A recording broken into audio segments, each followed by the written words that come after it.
My name is Audrey, and at 62 years old, I thought I had seen every kind of heartbreak life could offer.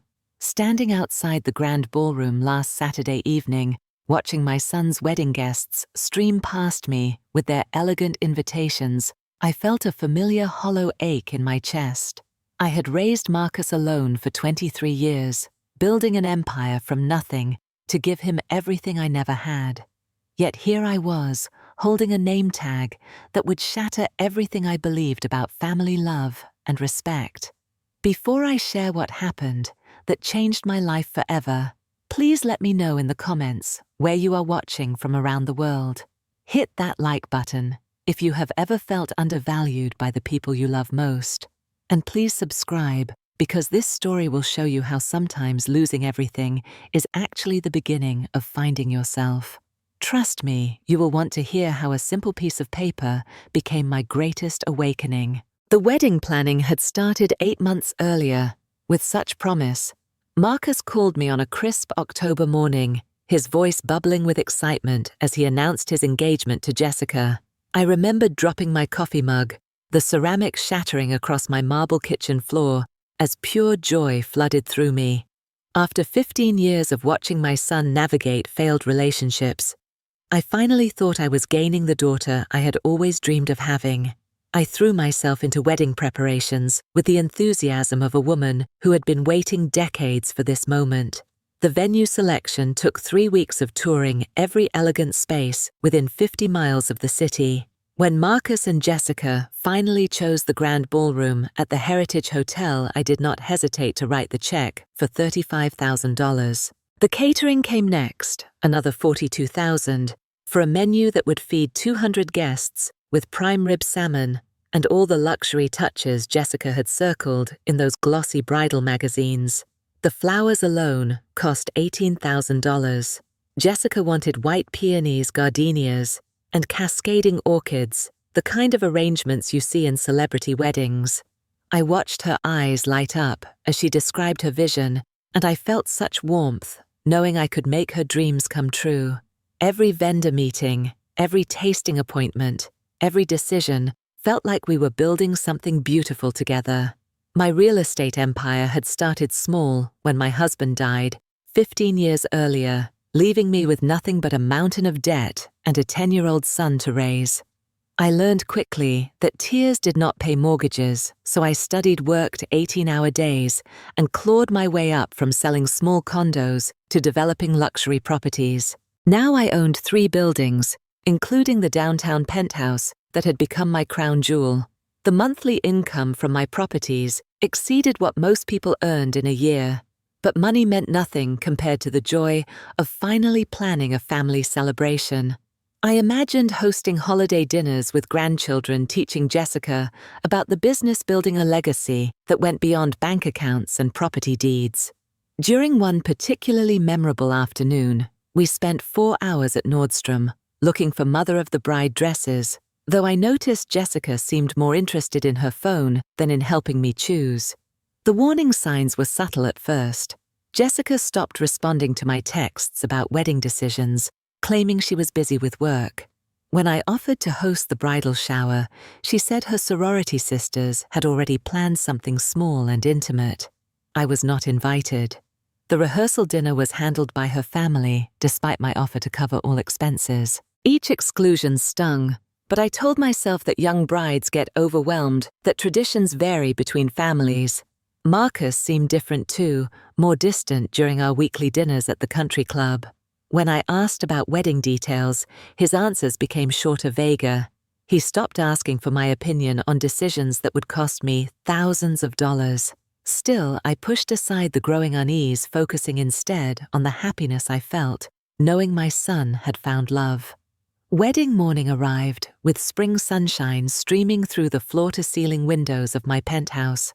I had barely finished my coffee when I decided to surprise everyone by arriving early at the venue to help with setup. The florists would be arranging the ceremony arch, and I thought my presence might be appreciated, even helpful. The Heritage Hotel buzzed with activity when I arrived at 9 in the morning, 3 hours before the ceremony. I found the wedding planner, a sharp-eyed woman named Rebecca, who had coordinated dozens of high-end events, directing a team of workers in the ballroom. She looked genuinely surprised to see me checking her clipboard twice before speaking. "Mrs. Patterson, we were not expecting you until later," she said, her smile polite but strained. "We have everything under control here. This morning is really just for immediate family members who are helping with personal touches." I watched Jessica's mother, Patricia, directing the placement of family photos on a memorial table, her two sisters arranging programs on chairs, her teenage nieces tying ribbon bows around the ceremony arch. They moved with the easy familiarity of people who had planned this together, who belonged.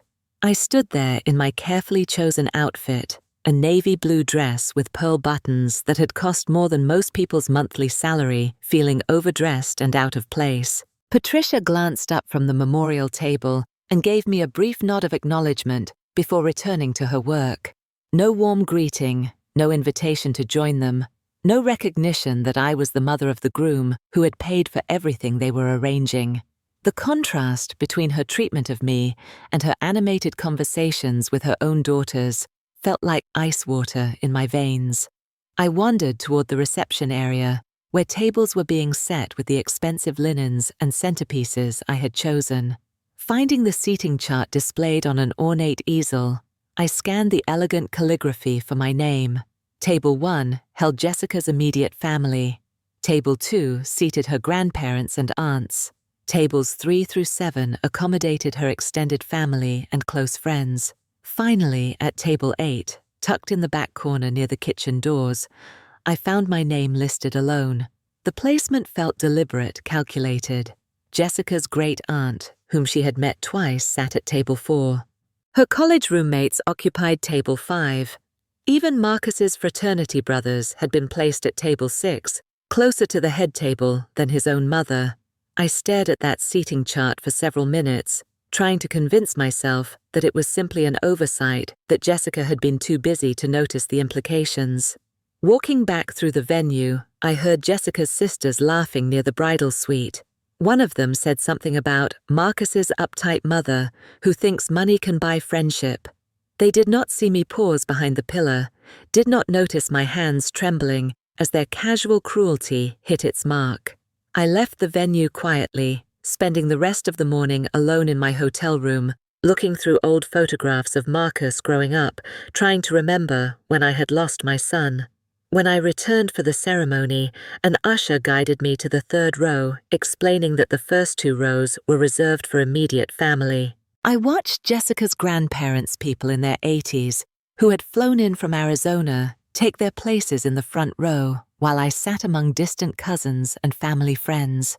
The symbolism was not lost on me. Even in this moment that I had helped create, I remained an outsider, looking in. The ceremony began with Jessica's father walking her down the aisle, followed by Patricia escorting Jessica's grandmother to the front row. I had hoped Marcus might honor me with some small recognition, perhaps a special corsage, or a moment where he acknowledged my role in his life. Instead, I watched from my assigned distance as he focused entirely on his bride and her family. The vows were beautiful, full of promises about becoming part of each other's families and building something new together. Marcus spoke about learning what true family meant from Jessica's parents, about their example of unconditional love and support. Each word felt like a deliberate slight against the woman who had worked 3 jobs to pay for his college education, who had given up dating and social opportunities to focus entirely on raising him. The reception transition gave me hope for redemption. Surely the celebration would offer opportunities to connect, to feel included in this milestone moment. I approached the head table where Marcus and Jessica sat with their wedding party, planning to offer congratulations and perhaps share a private moment with my son. Marcus looked up when I approached, his smile polite but distant, the same expression he might give a business acquaintance. "Thanks for coming, Mom," he said, then immediately turned back to his conversation with Jessica's maid of honor. The dismissal was gentle but unmistakable. I stood there for an awkward moment before retreating, my face burning with embarrassment. Attempting to mingle with other guests proved equally challenging. Jessica's family members offered polite conversation, but quickly moved on to talk with people they actually wanted to engage with. I overheard fragments of conversations about how lucky Marcus was to join such a warm, close-knit family, how wonderful it must be for him to finally have the kind of parents who truly cared. The implications were clear and cutting. The speeches began during dinner, each one carefully orchestrated to celebrate the union. Jessica's maid of honor delivered a heartwarming toast about gaining the family Jessica had always dreamed of, about parents who had raised her with such love and values. Jessica's father spoke eloquently about welcoming Marcus into their family, about teaching him their traditions, and including him in their legacy. When the wedding coordinator approached me with an apologetic smile, I assumed she needed some clarification about final payments or logistics. Instead, she handed me a small white name tag with elegant script lettering. Most of the other guests had received similar tags with fun titles like Partner in Crime for the bridesmaids or Voice of Reason for Jessica's father. Mine read simply Afterthought. I stared at the tag for several moments, certain there had been some mistake. The coordinator shifted uncomfortably, explaining that Jessica had personally designed all the name tags and requested specific titles for each guest. This was not a printing error or a mix-up. This was intentional, calculated humiliation, disguised as wedding whimsy. The coordinator waited while I processed this information, her expression suggesting she understood the cruelty of what she was delivering. Other guests around us sported cheerful titles, celebrating their relationships with the bride and groom. Only mine reduced my 23 years of single motherhood, my financial sacrifices, my unconditional love to an afterthought. I pinned the name tag to my dress, with hands that barely trembled, determined not to give anyone the satisfaction of seeing me break. Taking my assigned seat at table 8, I tried to engage with the other guests, distant acquaintances, who had no investment in the family dynamics playing out around them. They made polite conversation about the beautiful flowers and delicious food, completely unaware that the woman funding their elegant evening was being systematically humiliated.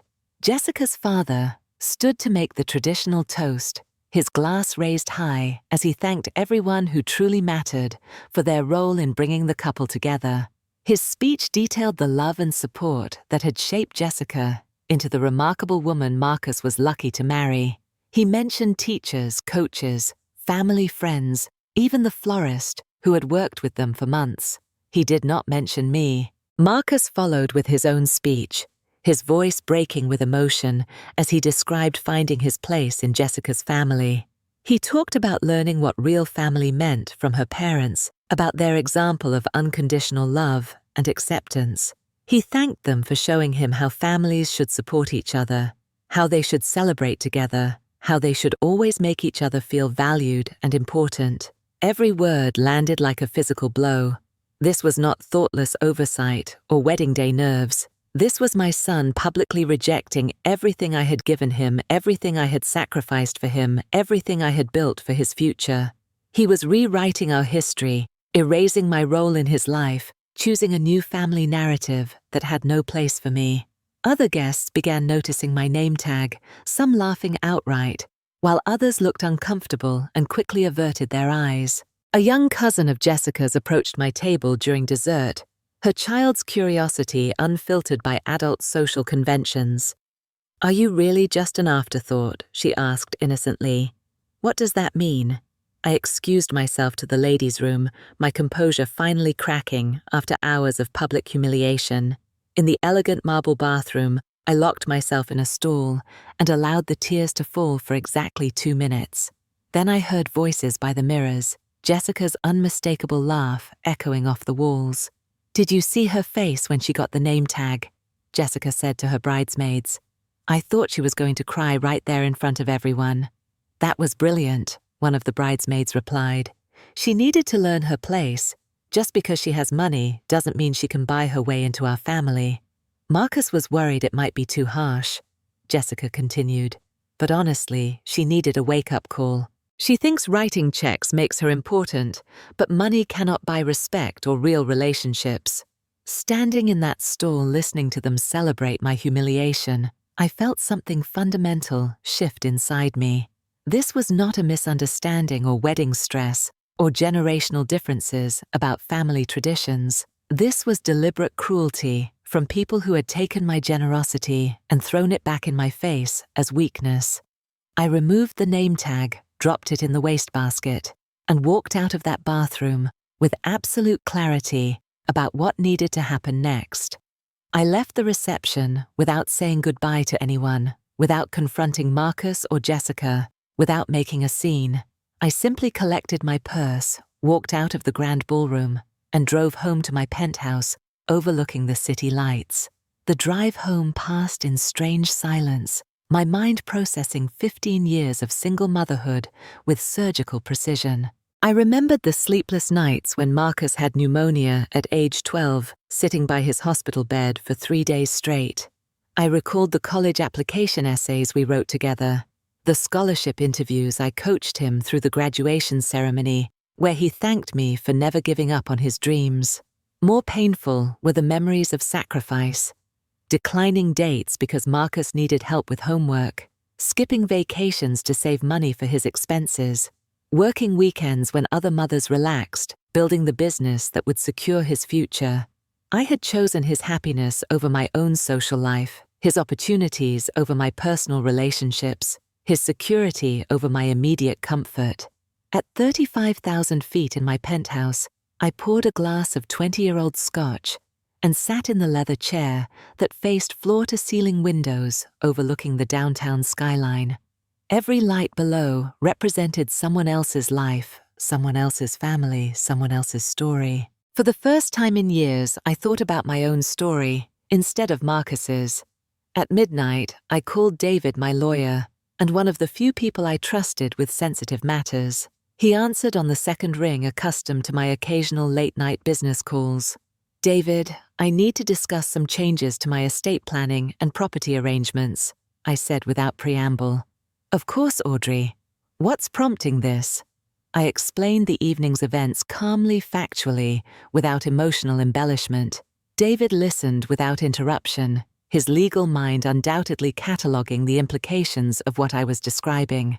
"Let me review your current arrangements," he said finally. "Marcus is listed as co-owner on the penthouse deed. Correct, a gift for his 30th birthday. Correct. He also receives monthly distributions from the trust fund I established, approximately $8,000 per month to cover his living expenses.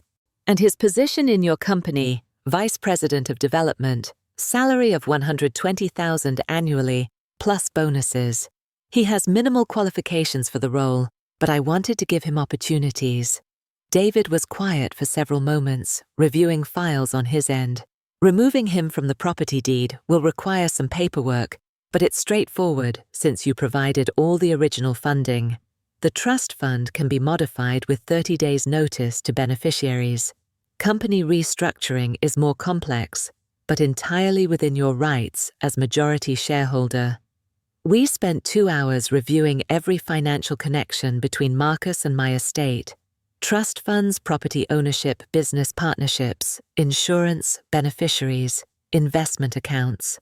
I had been generous to a fault-sharing wealth I had earned through decades of 18-hour workdays and calculated risks.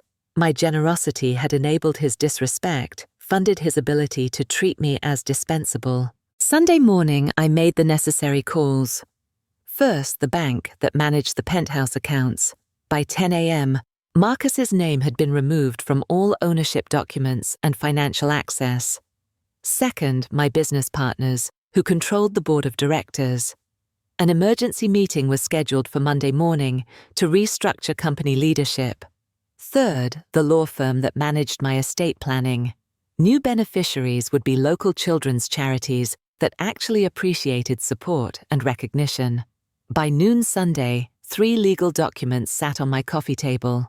Property deed transfer, removing Marcus from ownership. Company restructuring, eliminating his position and salary. Trust fund modification, redirecting monthly distributions to organizations that helped single mothers build businesses. I signed each document with steady hands, feeling lighter with each signature. Monday morning brought the reckoning I had carefully orchestrated. Marcus and Jessica returned from their brief honeymoon in Napa Valley, probably expecting to resume normal life funded by my continuing generosity. Instead, they faced a series of phone calls that would reshape their understanding of consequences. The first call came from the bank at 9:15 in the morning. Marcus's access to the penthouse accounts had been suspended pending ownership verification.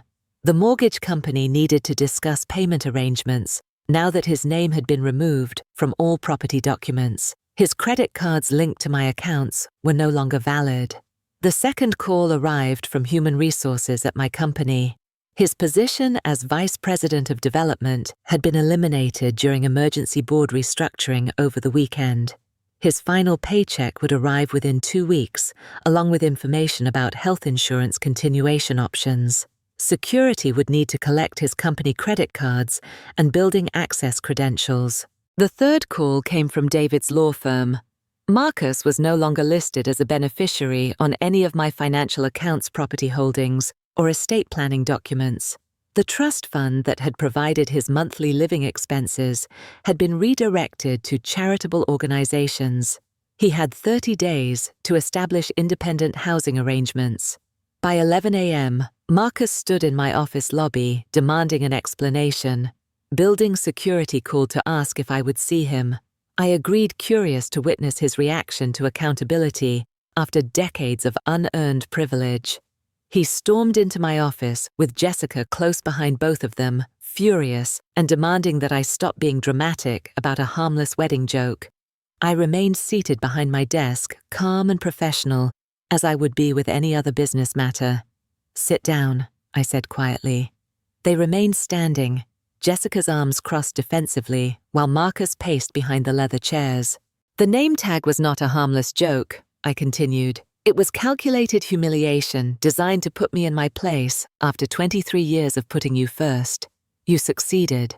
I now know exactly where I stand in your life." I opened the folder on my desk, removing printed photographs from the wedding. The picture of Marcus's speech, thanking Jessica's family for teaching him about real love. The image of my name tag next to the cheerful titles given to other guests. The seating chart showing my placement at the back of the room I had paid to reserve. "You wanted me to understand that I am an afterthought in your life," I said, sliding the photos across my desk. "Consider the message received. Afterthoughts don't own penthouse apartments. Afterthoughts don't fund luxury weddings. Afterthoughts don't provide executive positions to underqualified family members." Marcus's anger shifted to panic as the implications became clear. "You cannot cut me off because you didn't like a stupid name tag. This is insane, Mom. We can work this out." "We could work this out," I agreed, "if you were willing to acknowledge what happened and take genuine accountability for treating me with disrespect and cruelty. Are you prepared to do that?" Marcus looked at Jessica, whose face had turned pale as she realized the financial implications of their wedding night humor. She stepped forward, her voice sharp with accusation. "You are manipulating him with money," she said.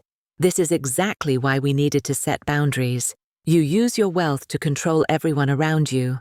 "I used my wealth to support my son and celebrate his happiness," I replied. "You used my wedding to humiliate me in front of 200 guests. We both made choices. Now we live with consequences." The conversation continued for 30 more minutes, growing more heated as they realized I would not be manipulated into backing down. Marcus demanded his inheritance. Jessica accused me of emotional blackmail. Neither offered apology or acknowledgement for their behavior. Neither showed any understanding of how their actions had affected me. Building security eventually escorted them out when Jessica began shouting about legal action and family loyalty. I watched from my office window as they stood on the sidewalk below, probably planning their next move in a world where they would have to fund their own decisions. My assistant buzzed to inform me that Patricia, Jessica's mother, had called 3 times, requesting to speak with me urgently. I instructed her to take messages curious about what Jessica's family might want now that the financial landscape had shifted so dramatically. 3 months later, my life had transformed in ways I could never have anticipated. The initial pain of losing my relationship with Marcus had been sharp and overwhelming, like grieving a death while the person remained alive and hostile.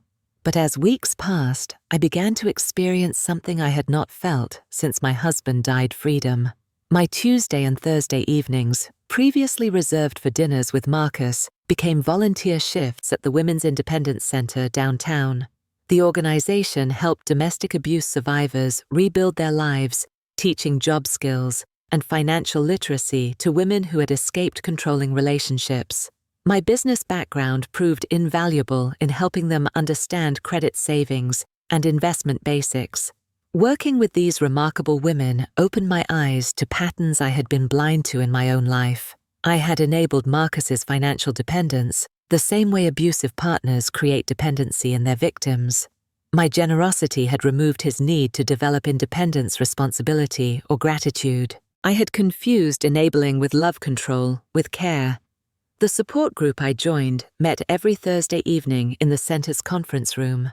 8 women ages ranging from 35 to 70, all dealing with family betrayals that had shattered their understanding of love and loyalty. Sarah's adult children had stolen her retirement savings.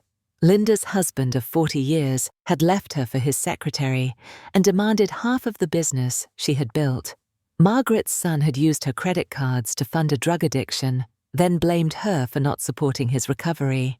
These sessions taught me that my experience was not unique, that family betrayal followed predictable patterns, and that healing required accepting painful truths about people we had chosen to love unconditionally. We learned together that unconditional love did not mean accepting unconditional disrespect. Marcus made several attempts at reconciliation through mutual friends, but each overture focused on restoring his financial access rather than addressing his behavior. His college roommate called to say Marcus was sorry about the wedding situation and hoped we could move past it. His former fraternity brother mentioned that Marcus was struggling financially and could really use family support during this difficult transition. None of these messages included actual apology, acknowledgement of wrongdoing, or understanding of how his actions had affected me. They were manipulative attempts to restore the status quo without accountability, exactly what the support group had taught me to recognize and resist. My business flourished without the drain of carrying an ineffective executive. The board replaced Marcus with Jennifer, a Harvard MBA with 15 years of commercial real estate experience. Company profits increased 18% in the first quarter after restructuring validation that my emotional decision had also been sound business judgment. The most surprising development was meeting William at the Women's Independence Center fundraising gala. A widower and retired business owner, he volunteered as a financial counselor and had noticed my work with the women's programs. Our first coffee date lasted 4 hours as we shared stories about late-life independence, adult children who had disappointed us, and the unexpected freedom that came from releasing relationships that had become toxic. William understood loss and rebuilding in ways my previous relationships never had. He had also learned hard lessons about enabling adult children, about confusing financial support with love, about the difference between caring for someone and allowing them to avoid consequences. Our relationship developed slowly, built on mutual respect rather than dependency or financial convenience. Marcus and Jessica's marriage faced predictable challenges once they had to fund their own lifestyle. Without my monthly contributions, they struggled with rent, car payments, and the credit card debt they had accumulated, expecting continued family support. Jessica found work as a marketing coordinator, while Marcus took a sales position with a commercial property firm, earning a fraction of his previous salary. Patricia, Jessica's mother, called repeatedly during the first month, alternating between anger about my vindictive behavior and bargaining attempts to restore family harmony. She offered to facilitate conversations, suggested family counseling, even proposed hosting holiday dinners where we could work things out. Each call revealed her concern about her daughter's financial struggles and her family's guilt about their role in creating the crisis. I declined all intervention attempts politely but firmly. The relationship Marcus and I would have going forward depended entirely on his willingness to acknowledge what had happened and demonstrate genuine change. Financial reconciliation was possible only after emotional reconciliation, and emotional reconciliation required accountability he seemed unwilling to provide. 6 months after the wedding, I received a handwritten letter from Marcus, his first direct communication since our confrontation in my office. The letter acknowledged that the name tag had been hurtful and inappropriate, apologized for making me feel unwelcome at his wedding, and expressed hope that we could rebuild our relationship. Reading his words carefully, I recognized the language of someone who had been coached through an apology, rather than someone who understood the deeper issues at stake. He apologized for hurting my feelings, but not for 23 years of taking my sacrifices for granted. He regretted the wedding incident, but not the pattern of disrespect it represented. He wanted reconciliation, but only if it included restoration of financial support. I wrote back, thanking him for the letter, and explaining that rebuilding trust would require consistent demonstration of change over time.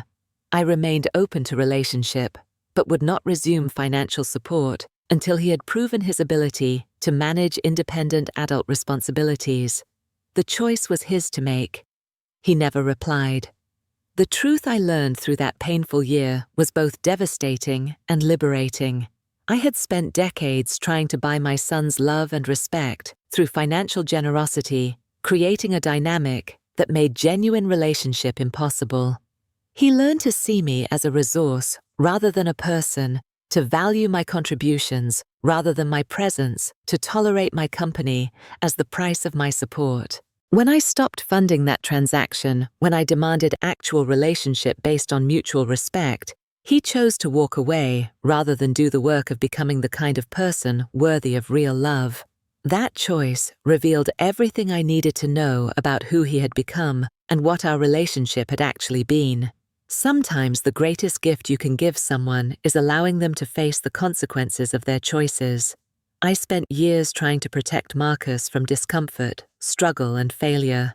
In doing so, I robbed him of opportunities to develop character resilience and gratitude. I created a man who expected everything and appreciated nothing, who confused entitlement with love. The woman who walked into that wedding, believing she belonged in her son's life, died that night. The woman who walked out was reborn with clarity about her own worth, her own needs, her own right to respect and kindness. Some people will treat you as an afterthought until you show them you are the main event in your own life. I learned that self-respect is not selfish, it is survival. I discovered that the family you choose can treat you better than the family you raised. And I realized that sometimes losing everything you thought you wanted is the only way to find everything you actually need. What would you have done in my situation? Have you ever had to choose between keeping peace and keeping your dignity? Share your thoughts in the comments below, and please hit that like button. If this story resonated with your own experiences with family relationships, subscribe for more stories about finding strength in difficult situations, and share this video with anyone who might need to hear that their self-worth matters more than other people's approval. Thank you for listening to my story, and remember that you teach people how to treat you by what you are willing to accept. Choose wisely, and never let anyone make you feel like an afterthought in your own life.